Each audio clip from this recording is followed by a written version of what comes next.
Importante, esse vídeo vai ter algumas imagens passando na tela do autor Junji Ito, e algumas dessas imagens utilizam muito um horror corporal que às vezes pode ser um pouco nojento e pode chatear alguém que não gosta desse tipo de horror, esse tipo de terror, ok? Então se você não gosta dessas coisas, só ouve o vídeo ao invés de ver aqui meu rosto e as imagens que aparecem, tá? Vai estar totalmente seguro. Agora se você está acostumado com isso, não tem problema nenhum. Pode ver a tela normalmente. E aí pessoal, aqui quem fala com vocês é o Lúcio Zu, senador para mais um vídeo. E hoje nós vamos falar aqui do autor Junji Ito, que possivelmente foi uma das grandes inspirações para a Cellbit na criação das primeiras temporadas de Ordem Paranormal. Esse vídeo não deixa de ser um vídeo de teoria, porque assim, o Cellbit nunca falou, essa obra foi inspirada, essa parte foi inspirada no Junji Ito e tal. Mas existe coisas como o Critical Awards do Cellbit, né, onde ele já deu uma premiação pro Junji Ito de melhor outfit. Então ele tem camisas do Junji Ito, então claramente ele é fã do Junji Ito. E vocês vão ver que tem muita base para falar que sim, o Cellbit se inspirou em Junji Ito para fazer algumas partes do RPG. Isso ajuda vocês, que também estão querendo fazer um RPG de Ordem Paranormal, a saberem, por exemplo, um autor que foi tão importante para o próprio criador do Ordem Paranormal, e você pode ver algumas dos mangás dele para se inspirar para o seu RPG. Então vamos lá, mas antes de começar a falar do Junji Ito, eu queria falar só um pouquinho aqui para vocês da Toca dos Monstros. A Toca dos Monstros é uma iniciativa mensal, onde você pode adquirir os seus tokens para o RPG de Ordem Paranormal ou D&D ou qualquer outro tipo de RPG. Esses tokens eles são de muita qualidade e você pode conseguir eles por até R$5. Então, são vários planos de assinatura e cada um vai dando benefícios muito maiores do que o outro e todos valem muito a pena. Então dá uma olhada lá, catarse.me/Toca dos Monstros. E se você também está querendo ver campanhas de RPG em que eu tô narrando, vai no meu canal Explorer Clan. Eu criei esse canal separado apenas para postar as minhas campanhas de RPG. E possivelmente daqui a um tempo vai ter umas campanhas de Ordem Paranormal por lá também. Então já se inscreve, lá também tá rolando um RPG de Final Fantasy que tá muito legal. Se você não quer assistir todos os episódios, você pode só ver os resumos e depois começar a acompanhar.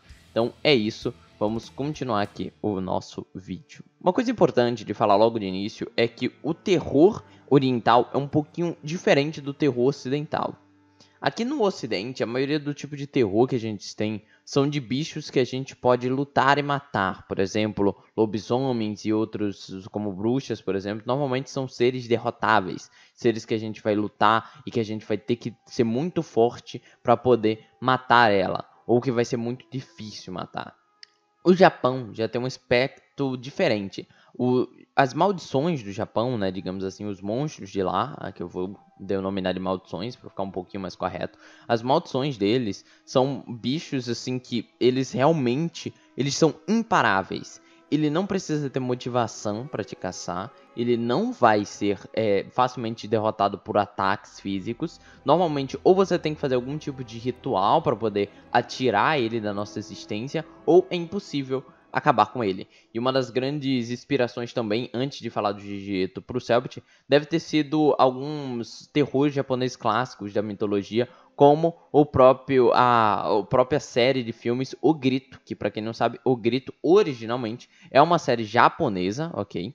E essa série japonesa, ela tem essa mulher de branco que, cara, quando eu comecei a ver um pouco mais sobre o terror japonês e pesquisei ela, o quão ela lembra pra mim a Degolificada não é pouco. Tipo, uma coisa que eu tô pensando, quanto mais eu vejo o terror japonês por uma campanha futura que eu vou fazer, eu mais percebo o quão o elemento de medo parece ter sido muito inspirado, o Cellbit, tipo, se inspirou muito no terror japonês em si para fazer no caso, a criatura de medo que existe, mas o consenso do medo em si. Porque essa coisa de ser imparável, de ser inderrotável, essas criaturas é muito legal. E a Degolificada é isso, tecnicamente falando, ela é um bicho imparável, não dá pra você matar. A Degolificada, ela é um dos bichos mais fortes, ele é um dos poucos bichos que fez o Cellbit uma vez falar, jogadores, eu normalmente não falo isso, mas corram, não enfrentem a criatura. E, tipo, ele fez isso em Desconjuração, provando que sim, a Degolificada é um bicho muito além. E a gente vê isso no série O Grito. A inimiga deles é literalmente uma coisa que não dá pra você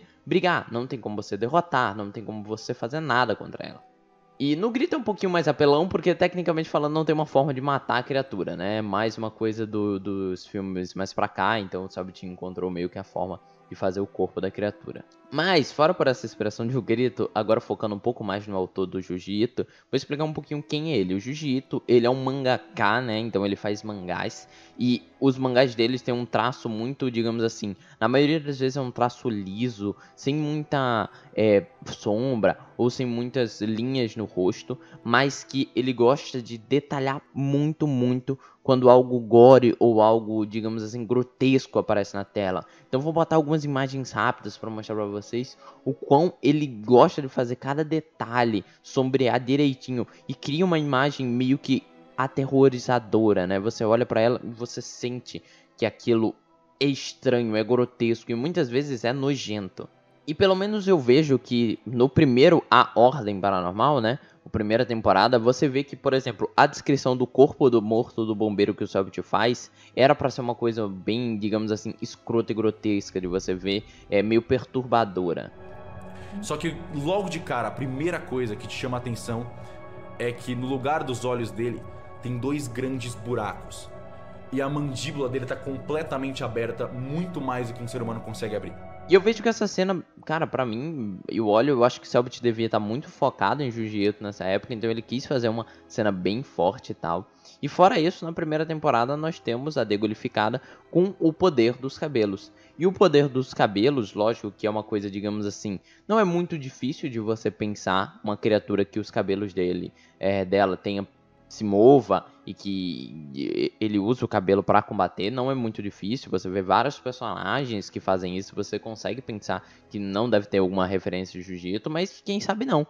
O Jiu-Jitsu, ele tem uma obra chamada Cabelos Compridos no Sótão, onde literalmente esse é o tema. O tema é sobre cabeças assim que tem uns cabelos compridos, ele mora no sótão, ele ataca todo mundo e tal. O poder dela principal é o poder principal da Degolificada. Isso me faz muito pensar numa clara inspiração. E fora isso, nós temos, eu acho que talvez uma das maiores inspirações que o Cellbit já teve nas obras de Jiu-Jitsu, que foi nada mais nada menos do que a base do elemento de medo, a espiral. A obra Uzumaki de Jiu-Jitsu é uma obra que mostra uma cidade que ela tem um sentido, ela é toda construída como se ela formasse uma espiral. E tudo nela parece pouco a pouco levar a uma espiral. Nós vemos uma pessoa onde a língua dele começa a se tornar uma espiral. Até um momento que você vê um homem se tornando em si uma espiral. Todos os ossos dele se rompendo para que ele força a ser para forçar o seu próprio corpo a se tornar uma espiral. Nós vemos essa cena bem famosa dessa mulher onde a cabeça dela, uma parte dela tá meio que virando uma espiral. E toda a obra de Uzumaki é tratada em espiral, na obsessão por uma simples imagem. Você vê o quão, tipo, uma coisa simples pro Jiu-Jitsu com o cabelo vira um monstro. Uma coisa tão simples quanto uma espiral pode se tornar uma obsessão muito forte e poderosa. E isso claramente trouxe as ideias do Cellbit de referenciar a morte, a espiral, pelo menos no meu pensamento. Eu não sei se ele chegou a falar ou se essa realmente é a inspiração dele. O que realmente inspirou ele ou não está na cabeça dele e no que ele já viu na vida, logicamente. Mas me vem a ideia, quando eu comecei a ver essas coisas da espiral, eu lembrei, nossa, o Cellbit com certeza deve ter visto isso. Não sei, mas me parece muito mesmo.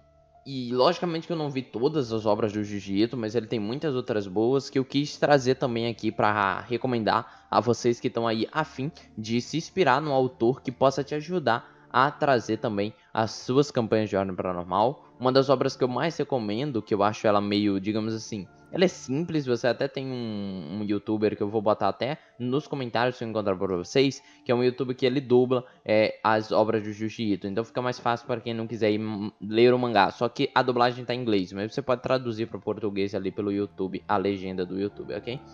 Que é a The Long Dream, que é a história sobre alguém que dorme muito enquanto coisas acontecem com ele. Então eu não quero dar muito spoiler. Goi é também uma muito boa. Eu vou dar um pouquinho mais de spoiler porque a Goi, a questão dele inicialmente é cheiro. É tipo como se você sentisse um cheiro super forte, mas só você tá sentindo ele. Um cheiro de um peixe e tal, um cheiro do mar, e só você sentir ele, todo mundo parece não estar sentindo isso. Será que as pessoas estão te enganando, ou será que você está enlouquecendo? Então tem todo esse contexto, e tem um contexto a mais sobre guerra e tal, tem muita outra coisa também meio que bem fundo em Goi, mas assim, é só essa base inicial de medo. O medo da protagonista dessa história é literalmente um cheiro. Isso me lembra muito também, né? Eu não tô falando que é uma inspiração, uma referência, mas me lembra muito quando a gente começou a ver as primeiras marcas do espreitador. Quando a gente via que tinha um olho te observando em todo lugar e que você não sabia se aquilo era real, se tinha um olho te olhando, ou se o Kaiser estava ficando louco, ou se tinha ou não tinha. Todo mundo tá enlouquecendo, todo mundo tá vendo. Isso aí ele não tá não estão contando um pros outros. Então meio que tipo assim, era muito legal esse pensamento. Ah, e também tem o The Enigma of Amgara Fault, que é muito legal. Eu vou dar só a premissa inicial. Imagina que você tá indo numa expedição e você acaba encontrando uma parede, e essa parede tem várias, digamos assim, vários encaixes que são tipo de humanos. E tem um desses encaixes que cabe exatamente no seu corpo. Então, literalmente, você encaixaria certinho naquilo. Você não consegue ver o fim, mas você vê que tem como encaixar ali. Você ficaria meio que, tipo, pensativo de se você entra ou não. Então, é meio que fosse um chamado. E, tipo, literalmente é sobre isso a história. É sobre você entrar ou não. E o que acontece se você entrar? Tem muito disso na história e é muito legal. Então, eu quis trazer esse vídeo mais pra falar sobre o Jiu-Jitsu e pra falar um pouquinho que eu acho que o Selbit se inspirou no Jiu-Jitsu. E isso pode ajudar você que também tá querendo fazer RPGs de ordem paranormal. Então é isso, um vídeo um pouquinho mais curto aqui pra vocês, um pouco mais light, entre aspas, é um pouco mais rápido. Muito obrigado a todos os membros do canal, meu grande amigo Davidson Santos e Rafael Soar, e a teorista tier de membro 2, a Animes Your Heaven. Então, muito obrigado a vocês que estão apoiando o canal, e não se esqueçam de dar uma olhada no Explorer Clan para ver campanhas que eu narro. Então é isso, aqui quem falou com vocês foi o Lúcio, o seu narrador, e fui.